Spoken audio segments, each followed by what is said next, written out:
already in 97. Right. And I didn't have a major record company marketing to promote my project till 2003. Right. You know, so for that time period, I had to run on my own energy. You know, I had to convince myself that I'm gonna make it. You know, regardless of how people felt at that time. And what it does is it makes you feel like, well, it made me feel like there's gonna be points that people are gonna mistake my confidence for arrogance, because they don't understand the process I went through. Mm-hmm.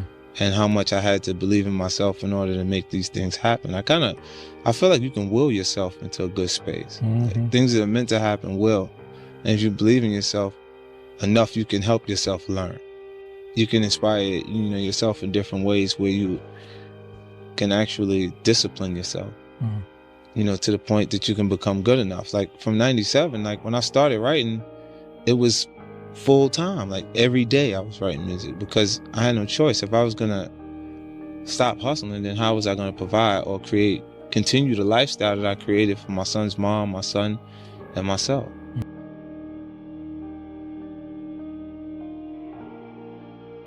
Under circumstances when it's starting where there ain't no plan B. Shit gotta work. If it don't work, what's gonna happen? So if you're in that point and position, you go, what's working? And you start to get influence, or you sway to what's actually working at the moment.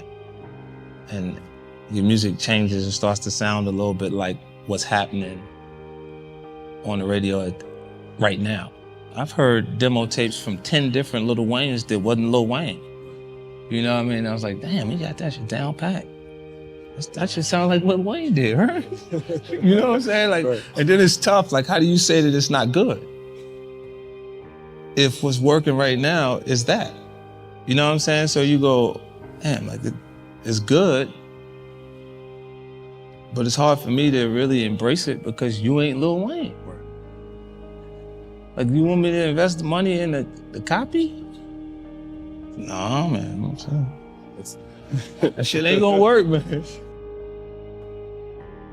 So when I say Get Rich or Die Trying in a literal fashion, I think they took it where I'm determined I'm gonna make it, or I'm putting everything on the line here. Right. And they understood that at the same time, and it was entertaining to them because it allowed me to bring them on a safari through that concrete jungle and get them close enough to the animals without them being in danger. And I'm sure that's just how they thought about it too. Yeah. And if you look at it through Middle America, they would enjoy the CD and enjoy the music and have a full understanding of what I'm saying is real because they got a chance to read the small print in the newspaper every day when it says what happened. And understand that it matches up with the content that I'm saying happens consistently in the music.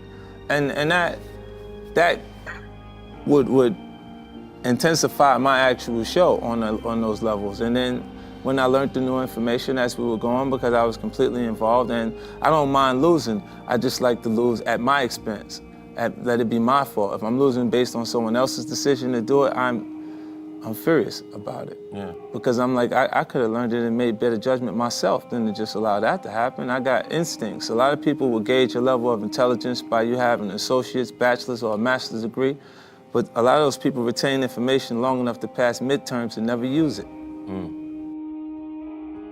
I was signed to Jam Master Jay at JMJ Records.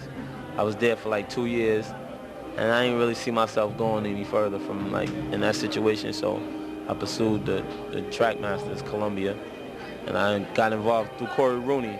Like, he's from around my way. He introduced me to him. He made that happen, and now I signed with the track masters. I went up to Bearsville, Woodstock, New York, and I was there for 18 days. I recorded 36 songs. My little boy, he's 12, I think everybody knows he's the reason I'm successful.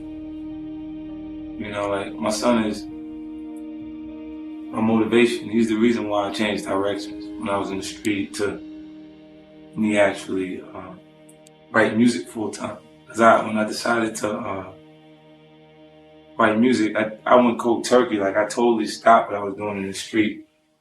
And it was a time that I actually didn't have anything, because the things that I acquired when I was hustling, it kind of went away.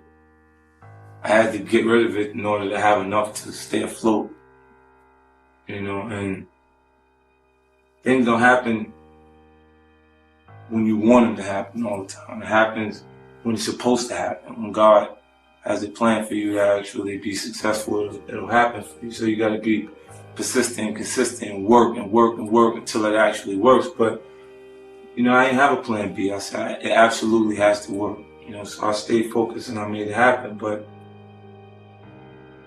it's crazy. I go through so much, you know, with his mom's like, we're not friends anymore, you know, and it's a huge adjustment when you got a person that has a sense of entitlement, because she was around at that time period when I didn't have much, because I ended up spending everything I had at that point on taking care of us early on.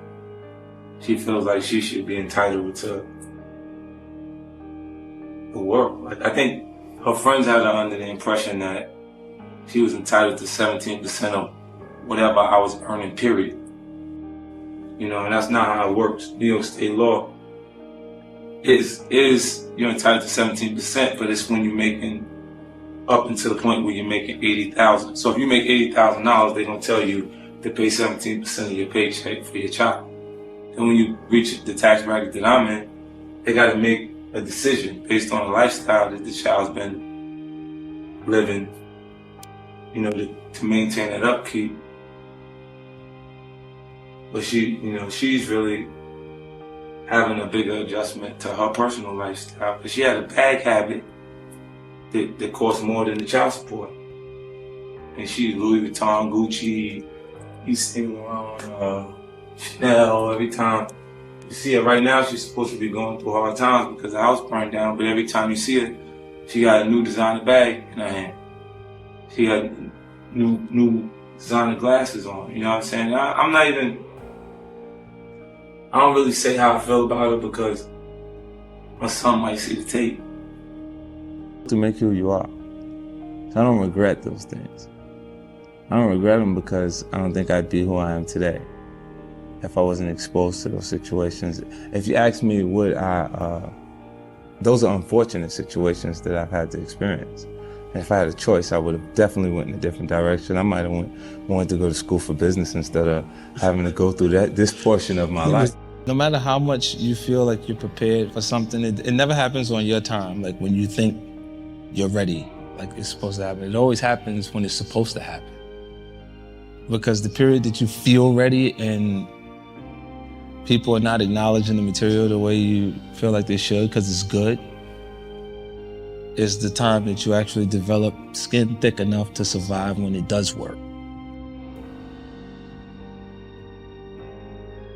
Well, see, ambition is not a learned behavior. It's a part of a person's character. So if a person is really ambitious, like, that's what I meant when I said I'm gonna get rich or die trying. But because of people's perception of me and the information that they were given, that small piece of information that I'd been shot 9 times, they thought I meant it literally. Yeah. But a person that you see as a business person and is extremely determined to make things happen, say they're gonna get rich or die trying, you say, whoa, they're serious, they're gonna really do it. Got you. You see what I mean? And I don't see a limit. Like, I don't see a limit to how far I can actually go. And greed, I think, is something you might be able to point at someone who wants, that doesn't actually want to work for it. My experience, like I've somehow ended up under circumstances where I've been up against the toughest things in the environment that I come out of before any success takes place. And I always say if there was someone to run and go get, I would have ran and got them, but I have to run get me. So I had to come back myself every time. So that it just makes me not look at what would be the bigger situations in front of me, or harder circumstances don't seem so rough to me no more. You know, like, because I've already been up against the toughest things, the biggest obstacles. Like if you, I think, take this for granted, right? If, for example, if you, almost 90% of the time I'm communicating with people who've achieved a higher level of education than me, right? The college graduates, things like that. And what I hold on to is they wouldn't have made it under the circumstances that I came up under. And, you know, if the information that you needed in the business classes were in the book, if everything you needed was in the book, then the teacher would be too successful to teach the class. I've never allowed my fear to limit me. I'll figure out how to get past it. I think everything else is smaller.